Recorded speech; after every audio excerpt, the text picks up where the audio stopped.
Bardhaman medical college হাসপাতালের ডাক্তাররাও লাগাতার আন্দোলন চালিয়ে যাচ্ছেন। প্রতিবাদ আন্দোলনের পাশাপাশি নির্যাতিতার নামে আজ থেকে অভয়া ক্লিনিক খুলে বিনামূল্যে সাধারণ মানুষকে পরিষেবা প্রদান করছেন তারা। প্রতিবাদের ভাষা যেন বদলে গেল সেবায়। প্রেসক্রিপশনে লেখা হচ্ছে জাস্টিস ফর আরজি কর।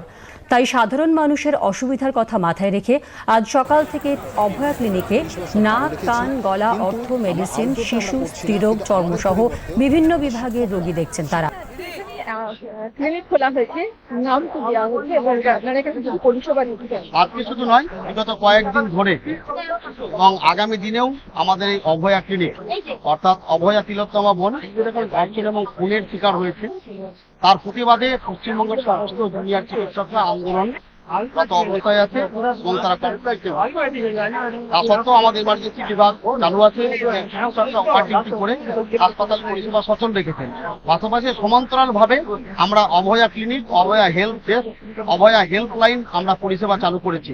পশ্চিমবঙ্গের বিভিন্ন গ্রামাঞ্চল এবং তাদের আত্মীয় পরিজনরা এসে আমাদের অভয়া ক্লিনিকে চিকিৎসা পরিষেবা গ্রহণ করছেন। বিভিন্ন বিভাগের মেডিকেল কলেজে যতগুলো বিভাগ থাকে সমস্ত বিভাগেরই টেবিল আমাদের এখানে রয়েছে।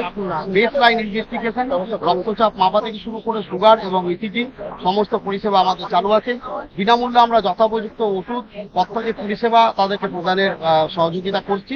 পরিষেবা আমরা বলতে চাই, আমাদের আন্দোলন যেভাবে চলছে চিকিৎসা পরিষেবা এবং সাধারণ মানুষের পরিষেবার স্বার্থে বিষয়টিকে আমরা সংবেদনশীলতার দিকে মাথায় রেখেই আমরা সমান্তরাল পরিষেবা ক্লিনিক চালু করেছি এবং এটা অভয়ের বিচারের দাবিতে। এই অভয়া ক্লিনিক ততদিন পর্যন্ত চলবে যতদিন আন্দোলন চলছে এবং যতদিন আমাদের অভয়ার বোনের সুনির্দিষ্ট ন্যায় বিচার সমাজে প্রতিষ্ঠিত। আমরা নিশ্চয়ই মহামান্য সর্বোচ্চ আদালতের কাছে আমরা আশাবাদী, অভয়া যে ধর্ষণ এবং খুনের শিকার হয়েছেন তার ন্যায় বিচার সমাজে প্রতিষ্ঠিত হবে।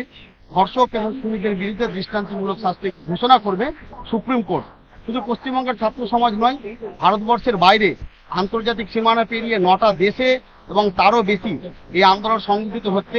তাই সারা পৃথিবী মহামান্য সুপ্রিম কোর্ট ন্যায়ালয়ের বিচার ব্যবস্থার উপর নজর রেখেছে এবং সেই জায়গায় সুপ্রিম কোর্টের একটা দায়বদ্ধতা রয়েছে যে সমাজে ন্যায় বিচার প্রতিষ্ঠিত করে সমাজে যে অপরাধমূলক কাজকর্ম, সমাজ বিরোধী কাজকর্ম চলছে সেই সমাজ বিরোধী কাজকর্ম থেকে সমাজকে মুক্ত করার জন্য এই ধর্ষক এবং খুনিদের বিরুদ্ধে দৃষ্টান্তমূলক শাস্তি ঘোষণা করা, এটা সুপ্রিম কোর্টের একটা দায়বদ্ধতার জায়গা রয়েছে।